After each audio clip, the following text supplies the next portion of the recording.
नमस्कार, आपके साथ मैं अदिति त्यागी, मेरे साथ फॉर्मर एम्बेसडर दीपक वोरा, जो कि 5 अफ्रीकन कंट्रीज में जो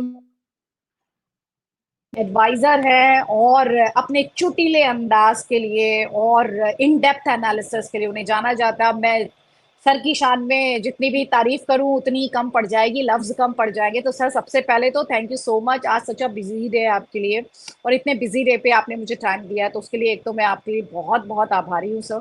thank you so much. And नमस्कार, जय हिंद, जय भारत। आपका बहुत बहुत धन्यवाद। मैं भगवान को मना कर सकता हूँ, आपको नहीं।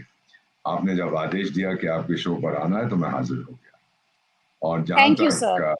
व्यस्त होने का सवाल है, वो मैं अपने आप को वेला बंदा कहता हूँ, तो जो आ जाता है उसके साथ चल पड़ता हूँ। And we have been discussing, जो आज भी आप बात करना चाहती हैं कि मिडिल ईस्ट में क्या हो रहा है, तो उसके बारे जी। में हम बात करेंगे। और आप अपना पहला सवाल पूछिए। मैं सबसे पहले शुरुआत में आपको कह देता हूँ कि 20 साल लगभग मैं उस एरिया में रहा हूँ। मैंने बहुत से इस्लामिक देशों में काम भी किया है, और मैं जानता जी। जी। हूँ कि कमजोरी क्या है। उनकी ताकत मैं अभी तक समझ नहीं पाया। तेल होता था एक जमाने में उनकी ताकत, वो अब खत्म हो गई। यूनिटी गई है अमृतसर के छोले खाने, एक दूसरे के गले पे पड़े हुए हैं।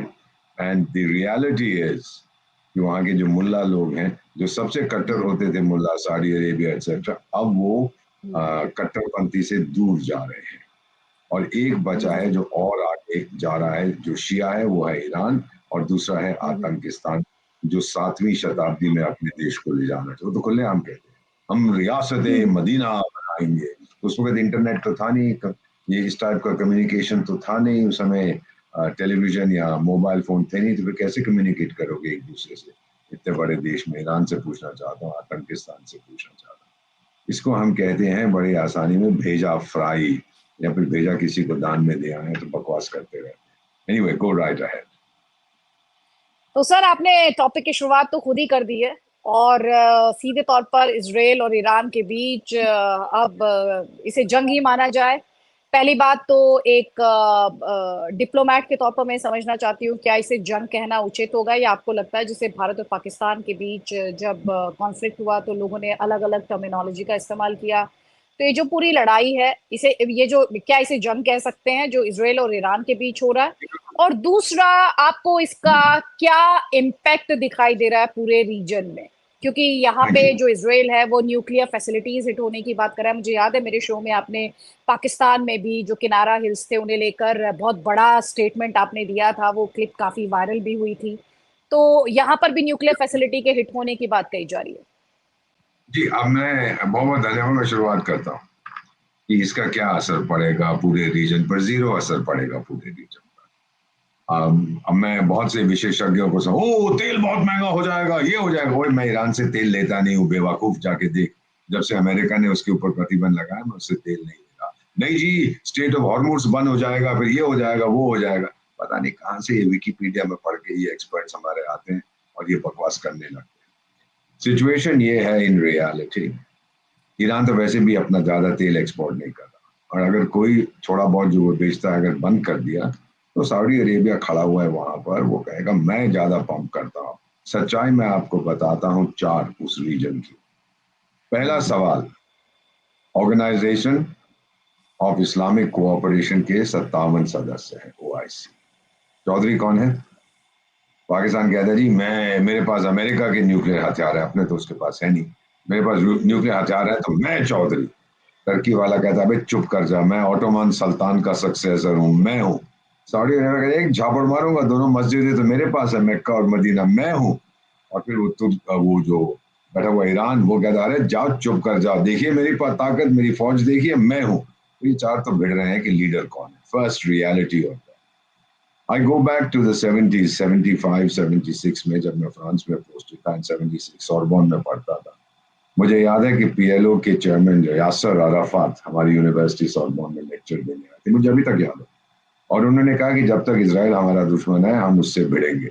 और जिस दिन इसराइल मान लीजिए चंद्रमा पे चला जाता है, या अफ्रीका चला जाता है, या लैटिन अमेरिका में उठ के चला जाता है, हम अरब लोग एक दूसरे से भिड़ेंगे, क्योंकि भिड़ना हमारी फितरत है। लड़ेंगे, गाली गलौज करेंगे, सब कुछ करेंगे।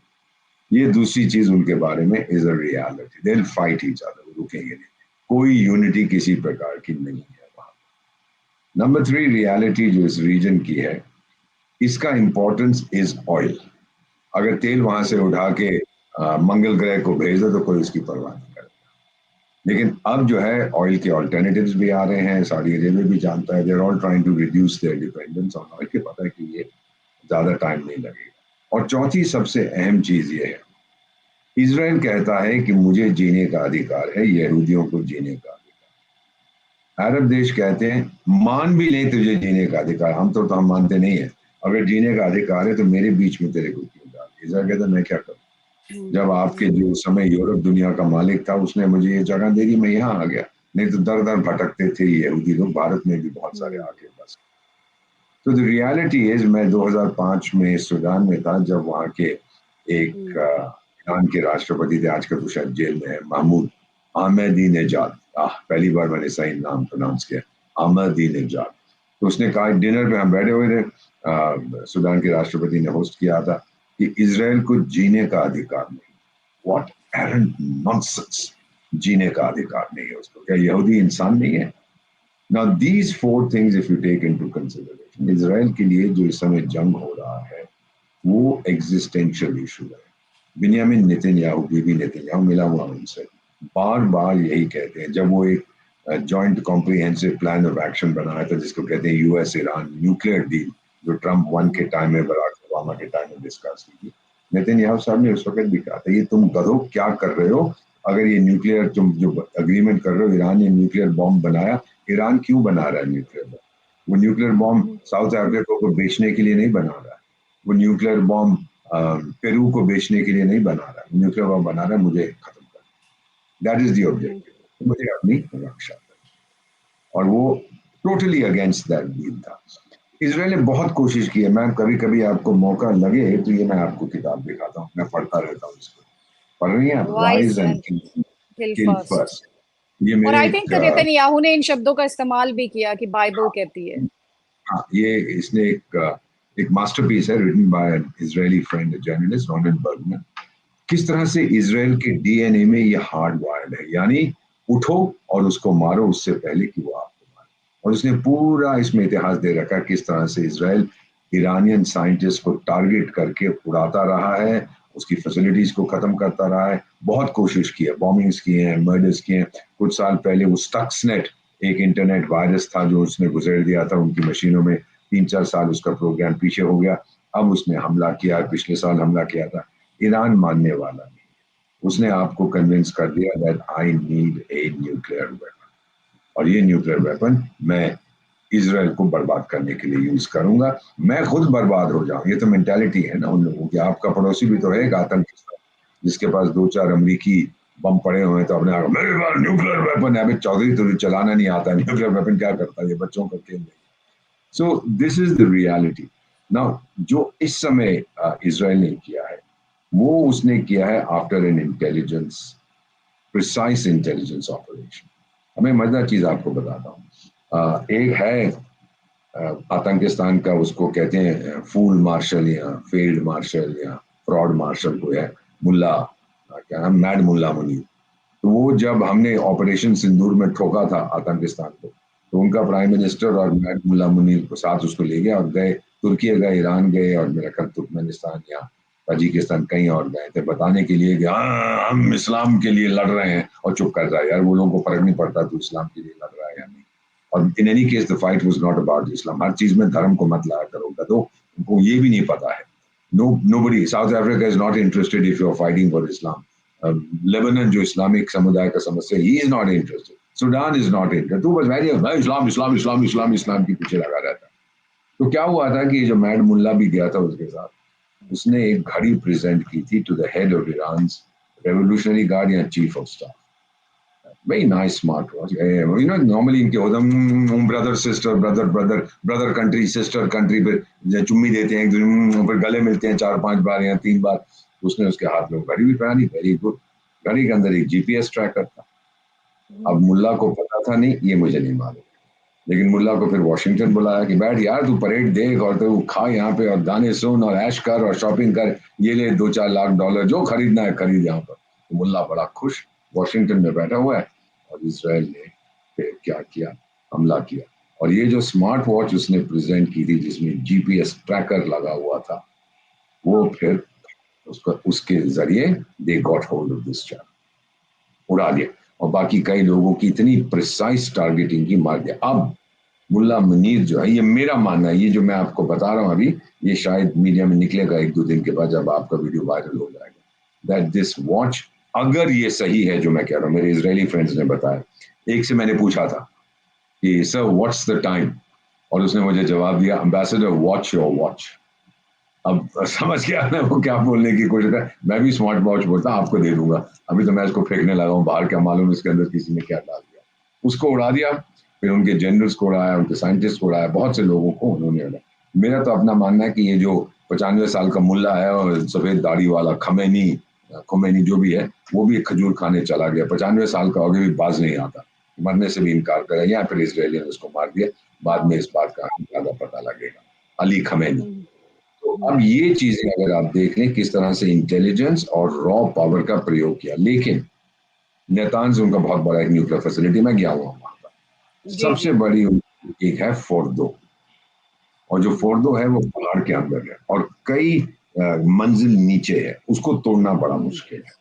वहां पर उनकी बहुत सारी ये मशीनें लगी है, सेंट्रीफ्यूज। सेंट्रीफ्यूज मशीन क्या होती है, बहुत तेजी से घूमती है, और फिर यूरेनियम जो एक खाद्य, जो एक प्राकृतिक पदार्थ है, उसको फिर और शक्तिशाली बनाती है, घूमती जाती है, घूमती जाती है, उसकी ताकत और बढ़ती जाती है। तो इस अटैक से कुछ दिन पहले एक है संगठन जिसका नाम है इंटरनेशनल एटॉमिक एनर्जी एजेंसी, और उसके महानिदेशक ने कहा था, ईरान कहता है कि हमारा न्यूक्लियर प्रोग्राम इज फॉर शांति पर्पसेस, कहता है ईरान झूठ बोल रहा है। ये खुद आईएईए कह रही है, जो इंटरनेशनल न्यूक्लियर वॉच डॉग है, बोर्ड ऑफ गवर्नेंस की रिपोर्ट, हम भी उसमें है, हमने कहा ईरान झूठ बोला, वो न्यूक्लियर बॉम्ब बना।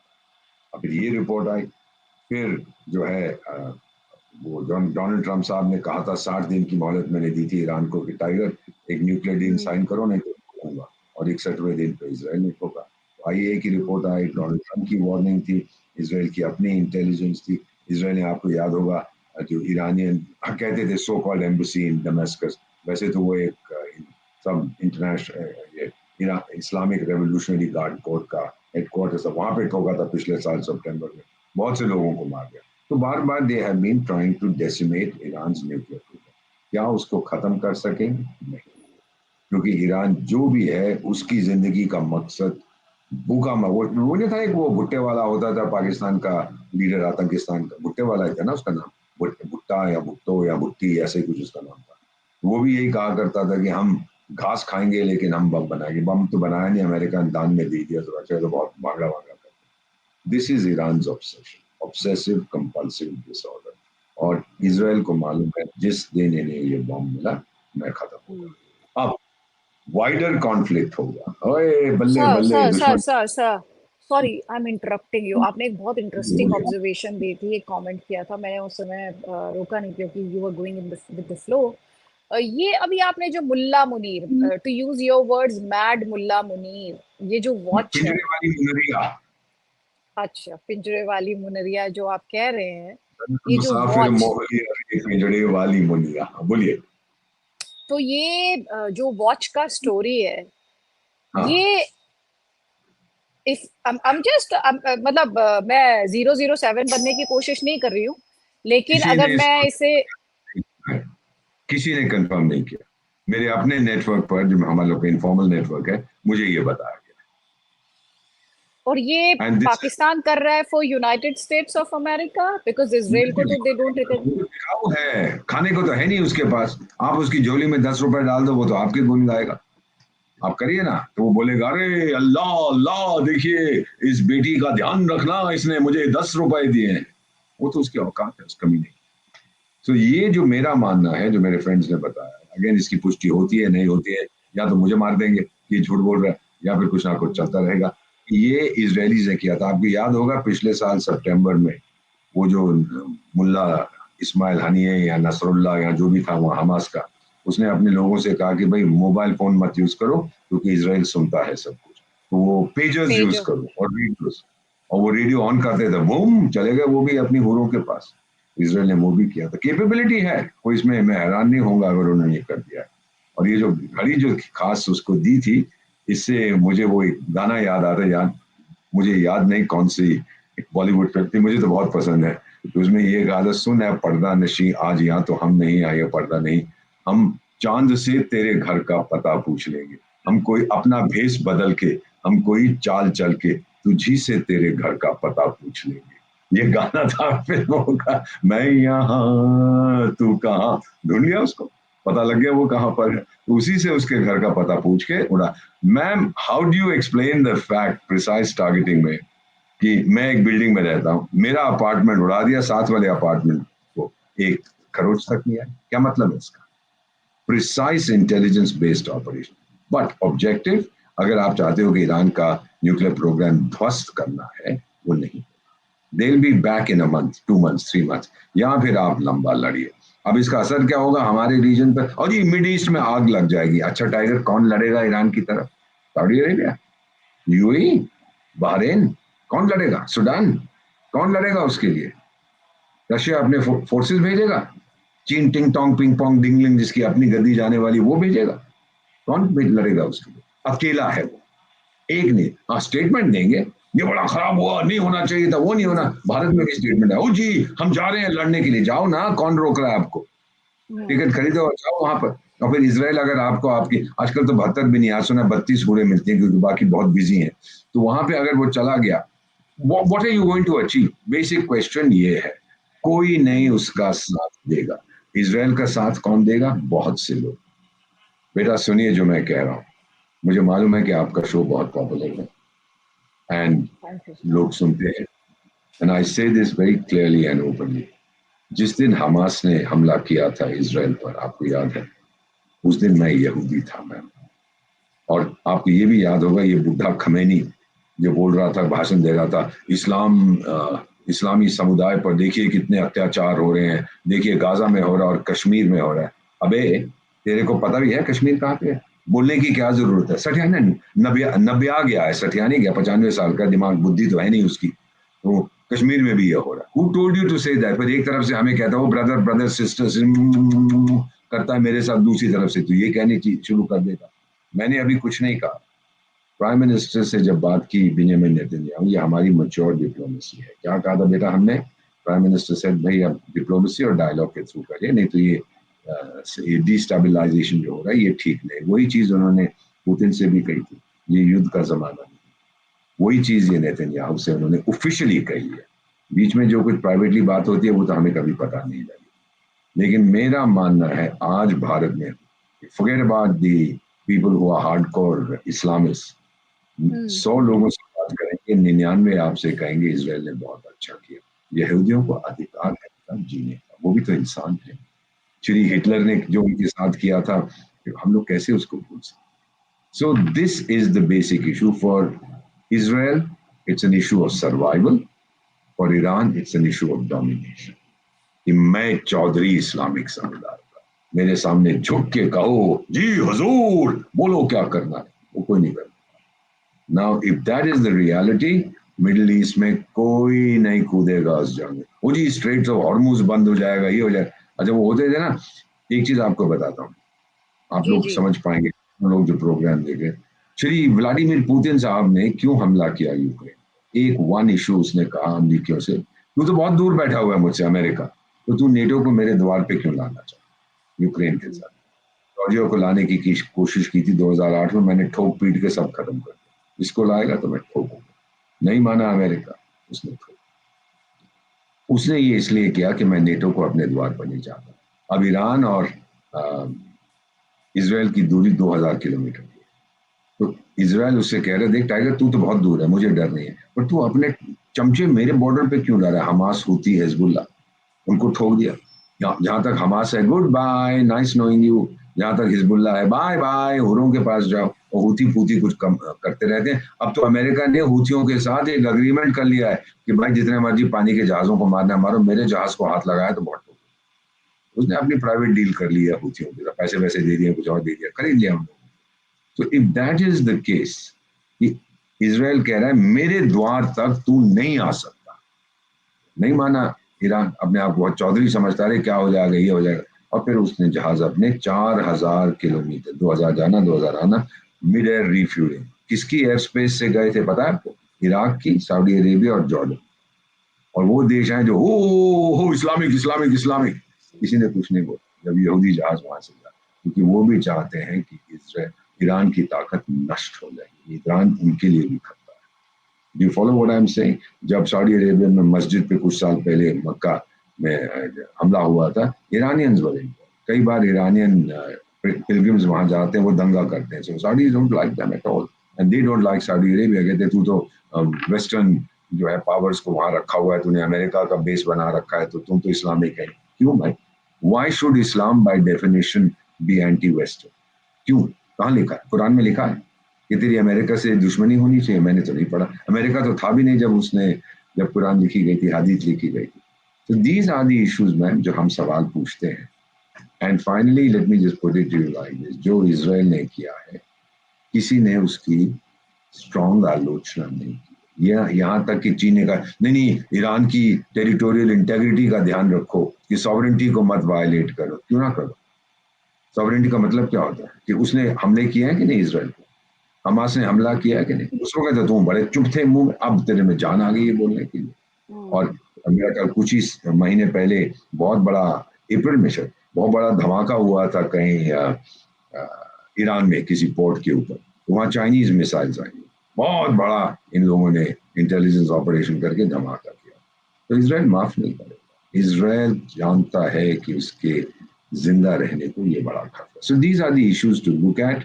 Bottom line to conclude, Israel लड़ रहा है अपने जिंदा रहने के लिए, ईरान लड़ रहा है इसराइल को बर्बाद करने। अब समझौता कहाँ होगा? अगर आपके पास कोई आइडिया है मुझे बता दीजिए, मैं जाके बात करके आता मेरे पास उनकी तो आइडिया नहीं है, लेकिन मैं भारत की डिप्लोमेसी आपसे जरूर समझना चाहती हूँ सर। जैसे थोड़ी देर पहले आपने कहा था कि जब इसराइल पे हमला हुआ, अक्टूबर 7 की आपने बात की थी, यू फेल्ट लाइक अ यहूदी, सो डिड आई। हूँ। Thank you. क्योंकि आप देखें 26/11 का हमला जो हुआ था हमारे यहाँ, उसमें बहुत जो हमने झेला है, जब आप इसराइल को देखते हैं फाइट बैक करते हुए, तो उसमें एक इंस्पिरेशन भी होती है और उसमें एक एम्पैथी भी है कि हमारा संघर्ष भी कुछ कुछ ऐसा है। तो मैं आपसे ये जानना चाहती हूँ, जो बात मैं समझ रही हूँ, जो बात आप समझ रहे हैं, आई एम श्योर 90%, 99% लोग देश के जिनको रेडिकलाइजेशन का बुखार नहीं चढ़ा है, वो इसराइल के साथ एम्पैथी रखते हैं। तो ऐसे में जब आपकी सरकार ये कहती है, और आपने खुद ईरान के कुछ स्टेटमेंट्स का जिक्र किया था, उसने कश्मीर का जिक्र किया था खमेनी ने, इसके अलावा मुझे याद है माइनॉरिटीज को लेके भी ईरान खमेनी की तरफ से पोस्ट किया गया था भारत में माइनॉरिटीज को लेके। तो एज एन इंडियन मैं समझना चाहती हूँ कि भारत के विदेश मंत्रालय का जो बयान आया, जिसमें उन्होंने कहा हमारे दोनों देशों के साथ बड़े अच्छे संबंध है, मुझे ऐसी कोई बात याद नहीं आती कि इसराइल ने हमें लेट डाउन किया हो। मुझे पता है सोशल मीडिया पर एक पोस्ट है, जिसे लेके बहुत बवाल हो रहा है, लेकिन उसके लिए आईडीएफ ऑलरेडी अपोलोजाइज कर चुकी है। और उन्होंने ये भी क्लियर किया कि हमारी इंटेंशन टेरिटोरियल इंटेग्रिटी को वायलेट करने की नहीं थी, हम कुछ और मैसेज देने की कोशिश कर रहे थे। मुझे आप ये समझाइए कि जब जो बात मैं और आप समझ सकते हैं, या जो आपको मेरी बातों में थोड़ी तलखी लगी होगी और अगर बेवकूफ़ी लगी हो, तो सर एक भारतीय के तौर पर मैं सोचती हूँ और चीज़ों को देखती हूँ। तो अगर आपको लगा कि बहुत ही बेवकूफ़ाना बात की है, उसके लिए मुझे माफ़ कर दीजिएगा, लेकिन ये एक भारतीय सोचता है। तो ये एमईए क्यों कहती है कि दोनों देशों के साथ हमारे संबंध बड़े अच्छे हैं? बहुत अच्छी बात है। मैं आपको बता देता हूँ कि चाबहार पोर्ट का तो सुना है, हम जो एक नया रूट को खोल रहे हैं टुवर्ड्स सेंट्रल एशिया, आतंकिस्तान को बाईपास करने के लिए हम ट्रेड बढ़ाना चाहते हैं। हमारा क्या उद्देश्य है? विकास। क्या आप कहीं पे पहना हुआ है मैंने 2047 लिखा हुआ है, शायद इसके ऊपर लिखा हुआ है we have to be a developed country, अगर आप पढ़ पा रही हैं, बाय 2047। ये हमारा लक्ष्य है, विकास विकास विकास। और अगर संघर्ष होता है हमारे ही रीजन में, तो हमारे विकास पर भी उसका असर पड़ता है। कुछ ना कुछ होगा, तेल की कीमतें बढ़ गई हैं, सोने की कीमतें बढ़ गई हैं, तो वो वापस आ जाएंगी, there is no question. But temporary disruption होना बहुत लाजमी है। तो हम लोग दोनों के साथ अच्छे संबंध चाहते हैं। हम नहीं चाहते कि हमारे इस एरिया में, जो अब लोग कहते हैं थर्ड वर्ल्ड वॉर, ये सब nonsense. It's a world at war, but it is not the third world war. पहला वर्ल्ड वॉर शुरू हुआ था यूरोप में, दूसरा वर्ल्ड वॉर शुरू हुआ था यूरोप में, और तीसरा भी अगर यूक्रेन और रूस एक आधा न्यूक्लियर बॉम्ब दाग देगा वहां पे, तो तीसरा वर्ल्ड वॉर भी जो है वो यूरोप में शुरू। Europe is a very volatile continent. हम लोग तो बहुत शांति प्रेमी हैं, वहाँ एक आधे हैं बेवकूफ यहाँ पर जो खोदकते रहते हैं। चाइना एक तरफ है, आतंकिस्तान दूसरी तरफ है। ये भी शांत हो जाएंगे hopefully with the passage of time. तो ये एमए की स्टेटमेंट बहुत बैलेंस्ड है कि दोनों हमारे दोस्त हैं, हम दोनों से कह रहे हैं भाई शांति से सुलझाओ जो तुम्हारी समस्या है। पर मेरा मानना है, नेतन्याहू कहता है कि diplomacy has no place military act, वो उसने डिप्लोमेसी बहुत कोशिश कर, यहाँ बात की, ओमान में बात की, कतर में बात की, यहाँ बात की, वहां बात की, चंद्रमा पर बात की, सूरज पर बात की, समुद्र के नीचे बात की, कुछ नहीं। फाइनली उसने कहा है इनफ इज इनफ। क्या उसने ध्वस्त कर दिया उसके प्रोग्राम को? नो। मेरे को लगता है कि 4 महीने 6 महीने पीछे कर दिया, ईरान बाज नहीं आएगा। या फिर एक जो मुझे लगता है बहुत संभावना है, क्या मिला है ईरान को इन मुल्लों से मिलकर, ये जो रेजिम है वहां की, 80% महंगाई, 60% अनएम्प्लॉयमेंट, और ये जन्मदिन मुबारक हो, ये चाहिए आपको? सब अल्लाह के नाम में ये सब चाहिए आपको, तो ले लो, क्या फर्क पड़ता, किसी का कोई नहीं जाता। लेकिन मेरा मानना है कि अब वहां के लोग सड़कों पर उतरेंगे कि मुल्ले तूने क्या दिया हमको। आपको मालूम है, एक चीज बताता हूँ, जो रेवोल्यूशन हुआ था वहां पर, इस्लामिक रेवोल्यूशन 1979, खुमैनी साहब का, मुल्ला खुमैनी साहब, तो खुमैनी साहब ने उस वक्त ये भी आदेश दिया था कि देखो अब यहाँ पे तो क्रांति आ गई है, अब जितनी गल्फ एरिया में मोनार्कीज हैं, जहाँ रैंच शहनशाह है, राजा है, सबको तोड़ दो, सब जगह क्रांति भेजो। तो मोनार्कीज ने कहा टाइगर आया ना मेरे पास, ठोकूंगा तेरे को।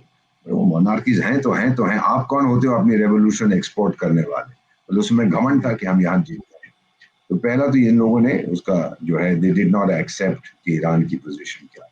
द मोस्ट इंपॉर्टेंट थिंग जो मेरे माइंड में बार बार ये बात आती है, हमारी दोस्ती हम लोग चाबहार बनाना चाहते हैं, इसलिए कि नहीं कि हम ईरान के साथ डार्लिंग डालेंगे, इसलिए कि भाई पाकिस्तान को आइसोलेट करना, आतंकिस्तान को, हमें एक नया रूट चाहिए, हम कर रहे हैं। और हम सबसे कह रहे हैं कि अगर वो बन जाता है पोर्ट और वो नया रूट खुल जाता, तो हमें उसका फायदा होगा, उसको ना रोकिए। अमेरिका ने भी शुरू में कहा था मत करिए, मैंने कहा यार खामोश होगा, हमको कर देगा। फिर अमेरिका ने हमसे को बोला कि देखो जी जो तुम कर रहे हो, तुमने, मैं कहा आपको एक बहुत मजेदार कहानी सुनाता हूँ, यूक्रेन के बारे में आप लोगों ने यूनाइटेड नेशंस में एब्सटेन किया, आपको हमारे साथ होना चाहिए। कहता अगर होना चाहिए था, रूस कहता है उसके साथ होना चाहिए था, किसकी तरफ हो टाइगर बताओ। तो मैंने वोट ही नहीं किया, मैं चुप कर गया।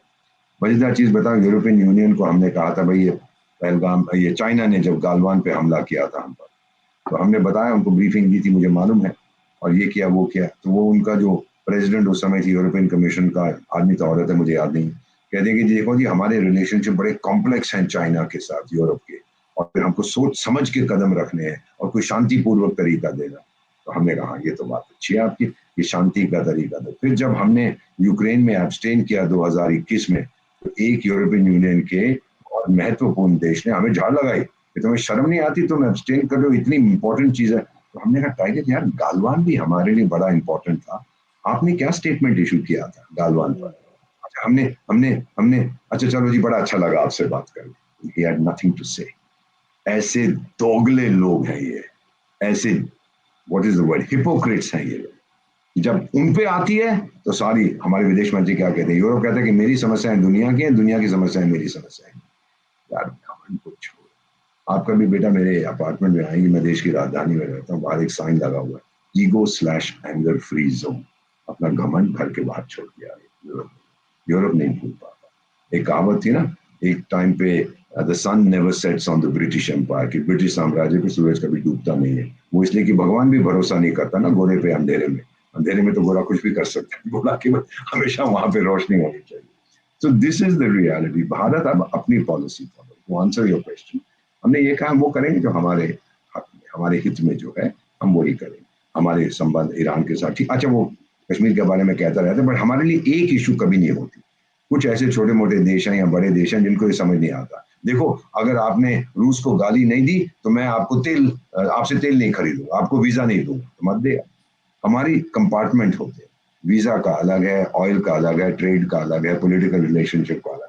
ये लोग समझ, हम तो चाणक्य की संतान है, ये तो कल के बच्चे हैं, क्या मालूम इनको डिप्लोमेसी क्या होती है। पढ़ना चाहिए इनको चाणक्य नीति, वो भी किताब मेरे पास पड़ी रहती है मेरी टेबल, पढ़िए उसको। कहाँ कोई समय है नहीं तो मैं दिखा देता हूँ, अगर आप लोग खरीदेंगे तो मुझे भी कमीशन मिलेगा। ये देखिए चाणक्य नीति, पढ़ पा रही हैं आप? जी जी बिल्कुल पढ़ पा रही हूँ। कंप्लीट चाणक्य नीति पढ़िए, इसको सब समझ आएगा कि डिप्लोमेसी की कूटनीति किस तरह से हम लोग करते हैं। वी आर नाउ, बेटा मैं आपको बता देता हूं कि अगर आप दुनिया की 4 महाशक्तियां आज गिने, थर्ड नंबर पे भारत है। यूनाइटेड स्टेट्स उसका मुकाबला बहुत तगड़ा है। सेकेंड इज रशिया, ठीक है जो कुछ हो रहा है ताकत बहुत है। तीसरा मैं हूँ, चौथा चाइना है। 4 super powers in the world today, लेकिन यूरोप इसको स्वीकार नहीं करेगा। वो तो छोटा सा लिथुएनिया शिथुएनिया भी बोलेगा जी मैं ये हूँ मैं वो हूँ, और छोटा सा बाल्टिक स्टेट वाला पिस्सू सा जिसकी 500 की फौज है वो भी ये, याद एक झापड़ मारूंगा तुम लोग सब गिर जाओगे। तो दिस इज इट। तो सर यहाँ पे सवाल ये भी है कि हम इस सिचुएशन को आप जैसे एक्सपर्ट्स किस तरह से आगे अनफोल्ड होते हुए देख रहे हैं। तो एक तरफ ये सिचुएशन कैसे अनफोल्ड होते हुए दिख रही है और दूसरी तरफ prime minister Modi G7 Cyprus जा रहे हैं, उनका 5 डेज का ये फॉरेन टूर है, उस पे भी आपका एक कमेंट मैं चाह रही हूँ। इसमें ईरान का इशू डिस्कस करेंगे और उसमें बोलेंगे कि भाई शांति होनी चाहिए। वो सब ये नॉर्मल चीज होती है, स्टेटमेंट पहले से बन जाता है पीस पीस पीस। फिर वो एक संस्था भी है 80 साल पुरानी बुढ़िया न्यूयॉर्क में, क्या नाम उसको क्या बोलते हैं, यूनाइटेड समथिंग कहते हैं, संयुक्त संयुक्त समथिंग। तो वहां का एक सेक्रेटरी जनरल गुटरगू, वो एक ही चीज कहता है कहीं भी हो, मैक्सिमम रिस्ट्रेंट, और कुछ नहीं बोलता। चंद्रमा पर भी कोई बाढ़ आ जाएगी तो बोलेगा मैक्सिमम रिस्ट्रेंट, या मंगल ग्रह पे कुछ हो जाएगा मैक्सिमम रिस्ट्रेंट, उसको और कुछ करना नहीं आता, बेवकूफ आदमी। संस्था ही बिल्कुल बेकार की है। तो मेरा मानना है कि ये बातें बहुत प्यारी होंगी कि भाई शांति होनी चाहिए शांति होनी चाहिए, बट इन रियलिटी ये जंग, ये अब जंग बन रहा है बिटवीन द टू कंट्रीज। ये चलता जाएगा। ईरान ने कई अपनी मिसाइलें जो उसके बाद 1000-2000 बची हैं उनमें से आधी तो उसने फेंक दी है, क्योंकि अपने लोगों को भी बताना चाहता है ये जंग रुकेगा जिस दिन ईरान की पीड़ित जनता सड़क पे उतरेगी और मुल्ला जी को कहेगी जाइए, अब बहुत हो चुका। इन द 70s, रेवोल्यूशन क्रांति से पहले मुझे साफ याद है, मैं तो गया हूँ उस एरिया में, ईरान से लोग फ्लाइट लेके डायरेक्ट टेल अवीव जाते थे शराब पीने नाइट क्लब में, नाचने नाइट क्लब्स में। ईरान से बड़ी अच्छी दोस्ती थी दोनों के बीच में, people to people, Shah Iran with the Israeli prime minister. फिर बीच में क्रांति आ गई और फिर सभी कुछ बदल गया। तो बदलने में ज्यादा टाइम नहीं लगता रिश्तेदार।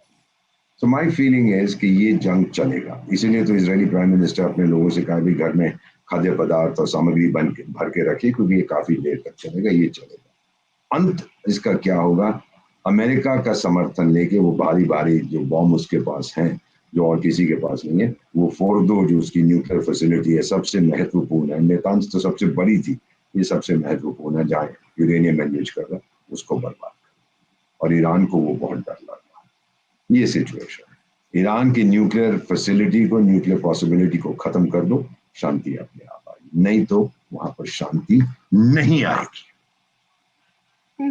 आपने अभी जो न्यूक्लियर फैसिलिटी जो हिट हुई, जिसे ईरान ने भी माना 60% से ज्यादा यूरेनियम, जी, तो मैं आपसे ये कह रही थी वहां से रेडिएशन की भी कोई इंफॉर्मेशन आई सर, क्योंकि जो IAEA की तरफ से।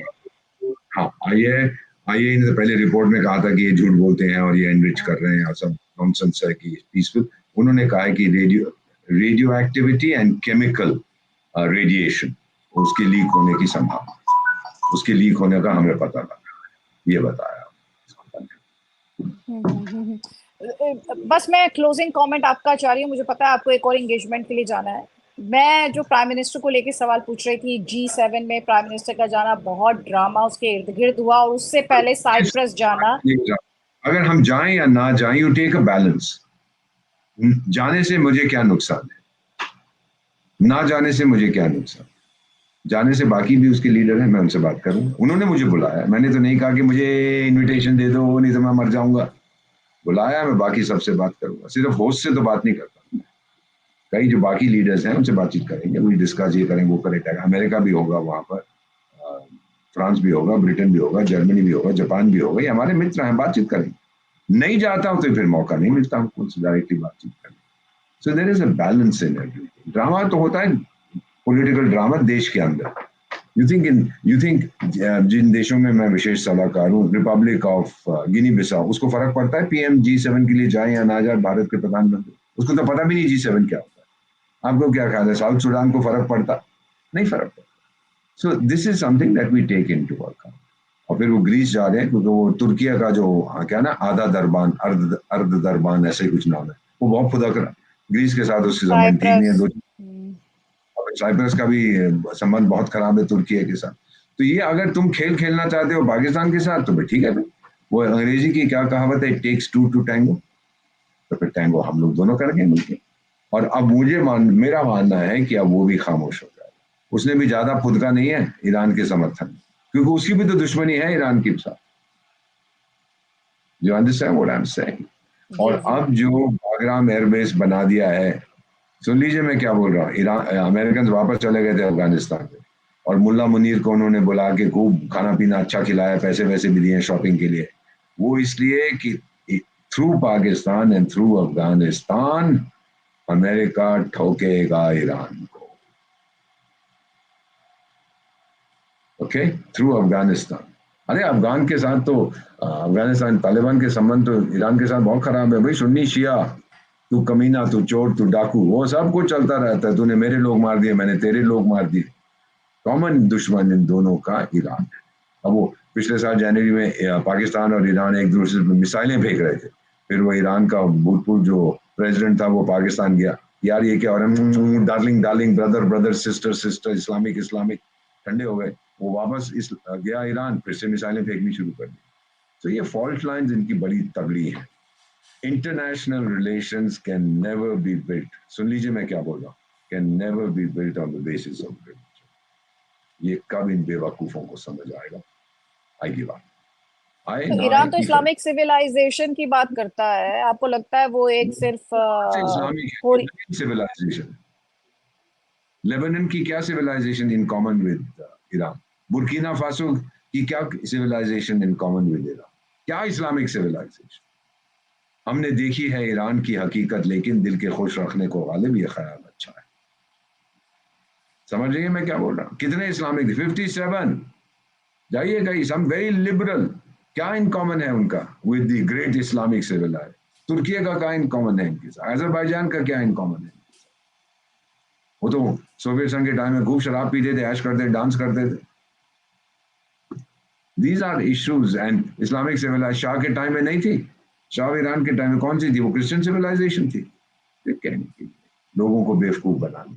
कार्ल मार्क्स ने क्या कहा था, जब पेट खाली हो धर्म भर दो उसके अंदर, बिकॉज इट गिव्स यकीन। People strength to carry on. You know, it's the opium of the people. उसने कहा कि भाई अब कुछ नहीं है तो बोलो यार यहाँ पे कोई बात नहीं, अपने आप को बर्बाद कर दे, अगली दुनिया में तेरे को ये मिलेगा, वो मिलेगा, हुरे मिलेगी, नदी मिलेगी, फूल मिलेंगे, चांदी मिलेगा, सोना मिलेगा। ठीक है, मैं उसके लिए लड़ता रहूंगा, मैं बर्बाद हो जाऊंगा भाई, उसमें क्या वो जिहाद करूंगा अपने आप में, etcetera. So these are the issues that we are looking at very carefully. और मेरा मानना है ये जंग अभी चलेगा जब तक one of the two sides हाथ कहता है हैंड्स अप नहीं करता। इजराइल नहीं करेगा, उसको आदत नहीं है हैंड्स अप करने। हैंड्स अप करेगा ईरान। आप देखिएगा अनदर वीक 2 वीक्स, फिर मुझे बुलाइएगा, फिर बातचीत करेंगे, और आज का वीडियो प्ले कर देना उसमें। Sure, sir. Thank you so much. Always a pleasure having you and Thank taking your insights, sir. Thank you so much. Bye. Take care. Namaskar. Jai Hind. Jai you. Bharat, sir. Enjoy yourself wherever you are. Thank you.